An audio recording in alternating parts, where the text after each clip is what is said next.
নমস্কাৰ বন্ধু বান্ধৱীসকলক আপোনালোক স্বাগতম জনাইছোঁ এটা বিশেষ ভিডিঅ'লৈ। বিশেষ বুলি এই কাৰণে কৈছোঁ যে আমি যিটো গেট 3 পৰীক্ষা গ'ল তাত সচৰাচৰ কিছুমান আমি কুৱেশ্যন দেখি আছোঁ যিখিনি একে সাধাৰণ, কিন্তু আমি মন নকৰোঁ বা জানো পৰীক্ষাত গৈ কনফিউজ মাৰোঁ। তেনেকুৱা ধৰণৰ কেইটামান কুৱেশ্যন লৈ আপোনালোকৰ মাজলৈ আহিছোঁ। আমি বিশেষ লাষ্ট আমাৰ আছে ADRE অৰ্থাৎ অসম দাৰি ৰিক্ৰুটমেণ্টৰ যিটো চতুৰ্থ বৰ্গৰ পৰীক্ষা আছে, তাৰ লাষ্ট এটা পৰীক্ষা আছে। সেই চতুৰ্থ বৰ্গৰ পৰীক্ষাটো আমি ভাল কৰিব লাগিব। গেট 3 যি হ'ল চতুৰ্থ পৰীক্ষাটো আমি ভাল কৰিব লাগিব। সেইবাবে আমি কেইটামান কুৱেশ্যন লৈ আহিছোঁ। এই কুৱেশ্যন কেইটাৰ ভিতৰত কমন কুৱেশ্যন পৰীক্ষাত পৰিবই, আপোনালোকক মই কথা দিছোঁ। পিকক আমি সময় প্ৰতি লক্ষ্য ৰাখিছোঁ। আপোনালোকৰ সময় আছে, বহুত মূলীয়া সময়, আমি দেৰি কৰি নাথাকোঁ। গতিকে ডাইৰেক্ট আমি কুৱেশ্যন মাজত আহিছোঁ। পিকক আইচলেণ্ড অফ আছাম বুলি কাক জনা যায়? চাওক, peacock island of Assam. Option মেৰবিল, উমানন্দ, সোণবিল, দীপৰ বিল। অপশ্যন বেলেগ বেলেগ থাকিব পাৰে, আপোনালোকে অপশ্যনলৈ ইমান চিন্তা নকৰিব। কথাটো মনত ৰাখি যাওক, যাতে আমি দেখিলেই গম পাওঁ, আমি বেলেগ অপশ্যন চাবলৈ প্ৰয়োজন নাই। চ' যিটো উমানন্দ মন্দিৰ আছে, উমানন্দ মন্দিৰ, সেই উমানন্দ মন্দিৰ আমাৰ পিকক আইচলেণ্ড অফ আছাম বুলি জনা যায়। ঠিক আছে। চ' নেক্সট কুৱেশ্যনলৈ আহিছোঁ। অসমত থকা ৰামচৰখনৰ নাম কি? ৰামচৰ মানে অসমত এখনেই ৰামচৰ ছাইট আছে, সেইখনেই হ'ল কি? বগীবিল, দীপৰ বিল, মেলবিল, সোণবিল। এইটো হৈছে দীপৰ বিল। ঠিক আছে। চ' মেৰবিল, সোণবিলৰ নেক্সট কুৱেশ্যন আছে, তথাপিতো কৈ লওঁ। নেক্সট কুৱেশ্যনটো হৈছে মেৰবিল ক'ত অৱস্থিত? মেৰবিল অপশ্যনকেইটা আছে, এইকেইটা এনেকুৱা ধৰণৰ কুৱেশ্যন কিন্তু বহুত কনফিউজিং। এই জিলাখিনি লৈ মাজতে সেইখন নুমৰি নহয়, এনেকৈ কিবা এটা ৰিফাইনিক লৈ এটা কুৱেশ্যন আহিছিলে। তাত ক'ত আছে, টুকলাই ক'ত আছে, এনেকুৱা ধৰণৰ কুৱেশ্যন। টুকলাই যোৰহাটত আছে হা। এতিয়া মেৰবিল ক'ত অৱস্থিত বুলি কৈছে, এনেকুৱা বিলৰ ওপৰত এটা কুৱেশ্যন আহিব যেন মোৰ লাগি আছে। গতিকে কি হয়, অপশ্যনৰ ভিতৰত ধেমাজি, তিনিচুকীয়া, শদিয়া আৰু ডিব্ৰুগড়। এই কুৱেশ্যনকেইটাৰ ভিতৰত আপোনালোকৰ শুদ্ধ উত্তৰটো হৈছে ডিব্ৰুগড় জিলাত আছে মেৰবিল। ঠিক আছে। এতিয়া অথনিৰ অপশ্যনকেইটাত আপোনালোকে দেখা পাইছিলে কি অসমত থকা ৰামচৰখনত এই গোটেইখিনি বিলৰ কথা দিছে। এতিয়া হ'ল কথা কি, মেৰবিল ক'ত আছে আমি পালোঁ কি? আমি মেৰবিল ক'ত পালোঁ? মেৰবিল পালোঁ আমি ডিব্ৰুগড় হা, ডিব্ৰুগড়। এই কথাটো কি, সোণবিল ক'ত আছে? সোণবিল জানে? সোণবিল আছে কৰিমগঞ্জ। ক'ত? কৰিমগঞ্জত আছে, কৰিমগঞ্জ। ঠিক আছে, সোণবিল আছে কৰিমগঞ্জ। ঠিক আছে। চ' নেক্সট আমি কুৱেশ্যনটোলৈ আগবাঢ়িছোঁ, মেৰবিল, ডিব্ৰুগড়। নেক্সট কুৱেশ্যনটোলৈ আমি আগবাঢ়িছোঁ। 2024 চনৰ 1 জানুৱাৰীৰ তথ্য মতে অসমৰ বিত্তীয় মন্ত্ৰী কোন বুলি সুধিছে। অসমৰ বিত্তীয় মন্ত্ৰী অপশ্যনকেইটাৰ ভিতৰত প্ৰথমটো আছে নিৰ্মলা সীতাৰমন। ৰাম নহয়, সীতাৰমন হ'ব লাগে, ভুল হৈ আছে। নিৰ্মলা সীতাৰমন আমাৰ ইণ্ডিয়াত ৰিপ্ৰেজেণ্ট কৰিছে, অসমক নহয়। ইণ্ডিয়াক ৰিপ্ৰেজেণ্ট কৰিছে মানে আমাৰ ভাৰতৰ বিত্তমন্ত্ৰী। চ' নেক্সট শেষৰ মন্তটো নহয়।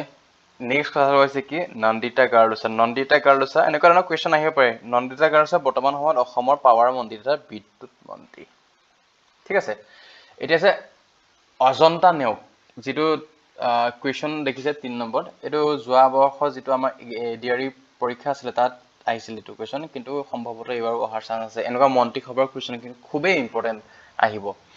চ' আমাৰ 3 নম্বৰ অপশ্যনটো যিটো আছে অজন্তা নেওগ, সেই অজন্তা নেওগে শুদ্ধ এনচাৰ, অসমৰ বিত্তীয় মন্ত্ৰী। ঠিক আছে। নেক্সট কুৱেশ্যনলৈ আগবাঢ়িছোঁ। অ'কে, নেক্সট কুৱেশ্যনটো হৈছে কি, বশিষ্ঠ আশ্ৰম কোন পাহাৰত অৱস্থিত? এতিয়া চাওক, এনেকুৱা ধৰণৰ কুৱেশ্যন কেইটা সাংঘাতিকতে বহুত খেলি মেলি কৰে। বশিষ্ঠ মুনি, কামাখ্যা, হয়গ্ৰীৱ মাধৱ মন্দিৰ, উমানন্দ মন্দিৰ, এইবিলাক খেলি মেলি কৰে হা। এতিয়া কথাটো হ'ল কি, এই বশিষ্ঠ মুনি যে বশিষ্ঠ আশ্ৰম আছে, এটা আপোনালোকক টিক দিছোঁ শুনক। বশিষ্ঠ মুনি মানে ভগৱানক আৰাধনা কৰে। সেই মুনিজনে কোন সময়ত আৰাধনা কৰে, কোন সময়ত পূজা কৰে? সেই পূজা কোন সময়ত কৰে গম পাইছে? এই পূজাটো কৰিব সন্ধ্যা সময়ত। গতিকে সন্ধ্যা চলত আছে। ঠিক আছে।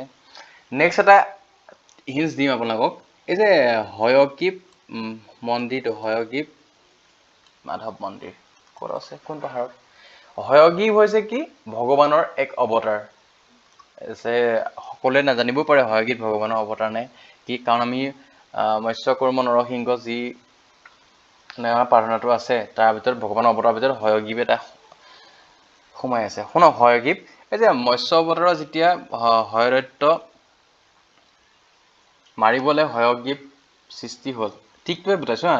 হয়গ্ৰীৱ এজন ভগৱান, ভগৱান ক'ত থাকে ভগৱান সদায় নামঘৰৰ মণিকূটত থাকে গতিকে শুদ্ধ অপচনটো কি হৈছে মণিকূট পাহাৰ ঠিক আছে কামাখ্যাটো আমি কি জানো কামাখ্যা ক'ত থাকে কামাখ্যা নীলাচল ঠিক আছে ওকে বাকিটা ইয়াৰ পৰা এটা অন্যকে ভিডিও দিম শৰ্ট টিকট মন ৰখা কেনেকৈ পাহৰি নাযাবলৈ ঠিক আছে দিয়ক নেক্সট কি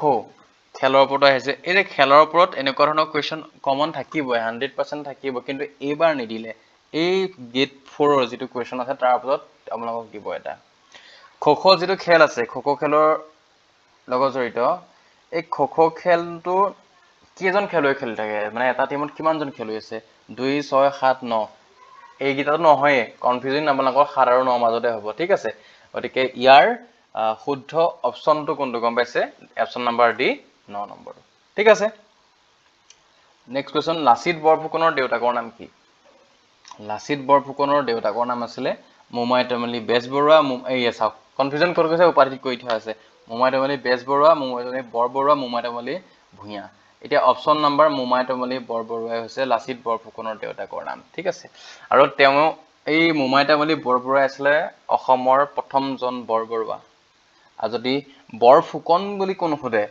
লাচিত বৰফুকন আৰু প্ৰথম নহয় পানী লাঙিহিঙা বৰফুকন আছিলে কোন আছিলে গম পাইছে পানী পানী পানী নামটো লিখিব পানী প্ৰথম বৰফুকন আছিলে ঠিক আছে নেক্সট কোৱেশ্যন চৰাইদেউ মৈদাম ইয়েছ ইম্পৰ্টেণ্ট কুৱেশ্যন এইটো ইম্পৰ্টেণ্ট কুৱেশ্যন চৰাইদেউ মৈদাম ক'ত অৱস্থিত তিনিচুকীয়া সকলোৱে জানো আমি চৰাইদেউ মৈদাম ক'ত আছে সকলোৱে জানো শিৱসাগৰত কাৰণ আমি জানো যে শিৱসাগৰ বিধায়ক অখিল গগৈয়ে শিৱসাগৰৰ কাৰণে কি কৰি আছে কিবা অসম চৰকাৰে কিখিনি কৰিছে সকলোৱে জানো কিন্তু চৰাইদেউ মৈদাম ক'ত আছে শিৱসাগৰত আছে ঠিক আছে এতিয়া কথা হ'ল চৰাইদেউ মৈদাম কি হয় চৰাইদেউ মৈদাম কি হয় বুলি সুধিলে চৰাইদেউ মৈদাম অসমৰ 3 নম্বৰখন ৱৰ্ল্ড ইউনেস্কো